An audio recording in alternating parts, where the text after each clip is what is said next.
வாஸ்து பிரகாரம் இந்த குதிரை ஓடுற மாதிரியான ஒரு படம் இருக்கு இல்லையா, அந்த படத்தை வச்சீங்க அப்படின்னா வாஸ்து பிரச்சனை இருந்தா கூட சரியாயிடும், நிறைய பண வரவு அதிகரிக்கும் அப்படின்ற மாதிரி எல்லாம் சொல்றாங்க இல்லையா? உண்மையிலேயே அந்த குதிரை படத்துக்கு அத்தனை பவர் உண்டா சார்? சரிங்க. நான் முதல்ல சொன்னது போல் இந்த சீன வாஸ்துவில் பார்த்தீங்கன்னா தான் முப்பரிமாண கண்ணாடி வச்சா நல்லா இருக்கும் அப்படின்னு சொன்னது ஒன்று வந்துச்சு.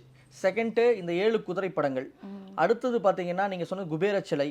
அப்புறம் வந்து ஒரு பெல் சவுண்ட் கேட்டுகிட்டே இருக்கும் வீட்டில், தொங்க விட்டுருப்பாங்க, அது அடிக்கடி சவுண்டு கேட்டுகிட்டே இருக்கும். இது இன்னும் நிறைய விஷயங்கள் வந்து இந்த மீன் வளர்ப்பு தொட்டி வைக்கிறது, அதே மாதிரி கடிகாரம் இந்த திசையில் இருந்தால் தான் நல்லாயிருக்கும் அப்படின்னு சொல்கிறது. ஆமா, அதை கூட நாங்கள் அடுத்து கேட்கணும்னு நினச்சிட்டு அதுவும் சொல்கிறேன் நான்.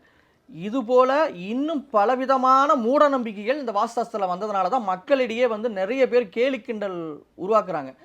அதுக்கும் இதுக்கும் சம்பந்தமே கிடையாது. இந்த வாஸ்து சாஸ்திரம்ங்கிறது முழுமையாக காற்றோட்டம், சன்லைட்டு, வென்டிலேஷன் சம்பந்தப்பட்ட ஒரு விஷயம், ஆரோக்கியம் சம்பந்தப்பட்ட விஷயம்,